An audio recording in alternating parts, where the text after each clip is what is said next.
Glorieux Dubois au 25 mètres, c'est lui cette fois qui allait faire des bêtises. Ouais.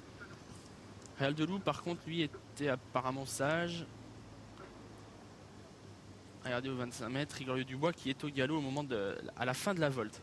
Alors on voit que Léon Senonchois avait choisi de partir à la corde, tout comme Only You de Loisir lors du premier faux départ, et que Kitty America et Réal de Lou ont choisi tous deux de partir à l'extérieur. Et comme vous l'avez signalé, c'est vrai que Glorieux Dubois est au galop. Oui. Et Réal de Lou, on a l'impression que Laurent Brivard va assurer. Il va assurer le coup, ce qui voudrait dire qu'il ne serait pas tout de suite au commandement. Bon, le cheval a peut-être assez de marge ensuite pour prendre son temps et venir un peu plus tard, mais a priori, on va assurer avec Laurent Brivard. Et du coup, Jean-Michel Bazir va peut-être faire de même parce que le cheval semblait un peu fâché là, lors de ce départ.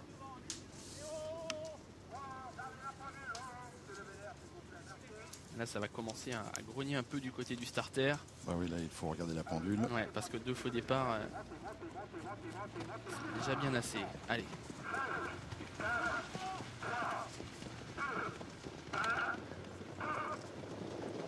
À départ de la première épreuve, Grand Prix de la Ville de Reims, 7e étape du Grand National du Trot. Ils viennent de s'élancer pour la distance de 2575 mètres avec un bon départ général.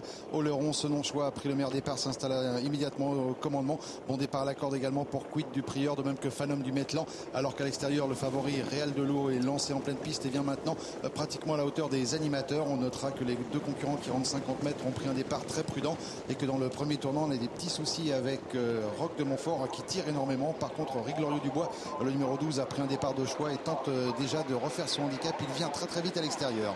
La ligne opposée avec Réal de Lou, le favori qui a l'avantage dans son sillage. Oleron, Senonchois, Phanom du Metlan qui est 3e au contact avec Quid de Prieur.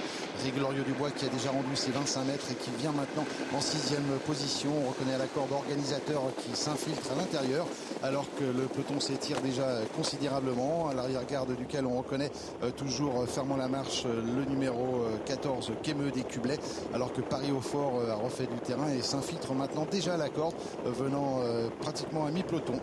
Les concurrents qui vont sortir du deuxième tournant, toujours le favori Réal de Lou, c'est le numéro 2 dans son sillage. Le numéro 3, Oleron, Senonchois qui reste au contact. La 3e place toujours occupée depuis le départ par Phanom de Metlan, le 9 qui n'a pas quitté le groupe de tête en léger retrait. On reconnaît organisateur avec également à son extérieur le 5, Quid du Prieur. Viennent ensuite Glorieux Dubois avec Opéra de Joss, le numéro 8. À l'arrière du peloton, Roch de Montfort ferme la marche avec le 14, Quémeux des Cublets. Nouveau passage devant les tribunes, toujours Réal de Lou, le numéro 2, le favori qui contrôle aisément les opérations dans son sillage. Oleron, Senonchois qui a eu un parcours de choix. La Phanom de Metlan qui reste 3e au contact alors que l'on tente de progresser maintenant avec le Quid du Prieur, le numéro 5 qui vient en pleine piste. Glorieux Dubois est en 5e avec organisateur en léger retrait. On reconnaît toujours Only You du Loisir avec un petit peu plus loin le numéro 6, Kitty America. À l'arrière-garde du peloton, fermant la marche, Roch de Montfort, Quémeux des Cublets, Réjeanne de Bailly, de même que Calvin Swick. On accélère avec toujours le favori qui pour l'instant semble aller très librement, le numéro 2, Réal de Lou, alors que Quid du Prieur est rapproché maintenant par Maxime Bézier, venant pratiquement en 2e position. Toujours 3e côté corde, Oleron, Senonchois. La 4e place en léger retrait occupée par Phanom du Metlan, alors que Glorieux Dubois s'est bien rapproché maintenant avec Jean-Michel Bazir. Opéra de Joss est en léger retrait, de même qu'organisateur. Une petite cassure pour retrouver ensuite Only You du Loisir avec Kitty America à l'arrière-garde du peloton. On est en difficulté avec le 14, Quémeux des Cublets. Le favori Réal de Lou, le numéro 2 qui tente de le faire de bout en bout. Disqualification de l'As Réjeanne de Bailly avec toujours en tête de cette épreuve le favori Réal de Lou qui pour l'instant a la mesure de ses adversaires. Attention à Glorieux Dubois qui est lancé maintenant très vite à l'extérieur par Jean-Michel Bazir et qui vient en 3e position. La 2e place toujours pour le 5, Quid de Prieur, alors que Oleron, Senonchois s'accroche à la corde pour conserver un lot. Only You du Loisir quitte les derniers rangs et termine fort. Opéra de Joss va peut-être terminer également dans le quintet, de même qu'organisateur avec Réal de Lou qui se balade et qui se détache et qui l'emporte très facilement. La victoire pour le 2, Réal de Lou, c'est pointu pour les places. La 2e place sans doute pour le numéro 5, Quid du Prieur. La 3e sera pour le 9, Phanom de Metlan. À voir ensuite à la photographie entre Oleron, Senonchois côté corde. Et le numéro 12 qui était là, bien sûr, Glorieux Dubois. Victoire du favori. Ouais, certainement. Favori s'impose le 2, Réal de Lou à 2 €.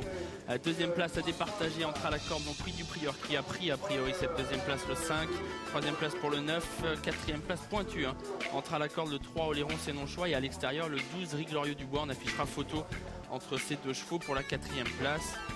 2, 5, 9, photo 3 et 12 pour la 5e place. Et pas de souci pour celui qui faisait un peu peur à tout le monde, Réal de Lou, qu'il l'a une nouvelle fois fait en patron, Christian, tête et corde, et il a fait du train toute la course finalement. On a été régulier aujourd'hui. Voilà, il a littéralement survolé les débats aujourd'hui. On notera que les 3 favoris figurent sur la bonne combinaison gagnante de ce quintet. Un gros outsider avec le 9 Phanom du Metlan. La drive de Franck Ouvry qui apprécie tout particulièrement cette piste, mais aujourd'hui Réal de Lou était vraiment au-dessus de la mêlée. Il l'a emporté de bout en bout, on le voit ici, qui va rejoindre le poteau en toute quiétude. Donc Claude Abrivard qui se retourne un court instant sur sa droite. Il y a lutte pour les places. Quid du Prieur confirme ses récents progrès et prend la 2e place à Phanom du Metlan qui n'a pas du tout démérité. Et Réal de Lou qui poursuit sa route vers le critérium des 5 ans. Là, voilà. il y va tout droit. C'est un cheval de premier plan et c'est Riglorieux Dubois le 12 qui est 4e. Alors, on a d'ailleurs cru qu'il allait être mieux que ça, Riglorieux Dubois. On s'est dit bon, on attendait un match et il n'y aura peut-être pas match, mais ils seront tous les deux aux 2 premières places. Regardez, Jean-Michel Bazir qui va se décaler du sillage de Maxime Bézier. Puis Riglorieux Dubois, il n'accélère pas vraiment en fait, Christian, il reste un peu là. Alors on notera la disqualification dans la phase finale du numéro 8 Opéra de Joss. Bon, Riglorieux Dubois reste un petit peu là, mais lorsque l'on aura à notre disposition les réductions kilométriques, on s'apercevra sans doute que Riglorieux Dubois a trotté un petit peu plus vite que Réal de Lou, car à mon sens il y a un petit peu moins de 25 mètres qui les séparent au passage du poteau. Et vous avez vu Paris-Hautfort, il a très très bien fini à la 6e place. Ça c'est vraiment une rentrée pleine de promesses pour Paris-Hautfort qui n'avait plus couru depuis le début du mois de mars, et sa rentrée vraiment est très bonne aujourd'hui. Mais pas de souci donc pour Réal de Lou, le fils de Jack de Bellouette, qui a toujours été estimé par Laurent Claude Abrivard. Allez, Réal de Lou, donc lauréat de cette 7e étape du GNT. On tourne une page de pub et on retrouve l'hippodrome de Compiègne.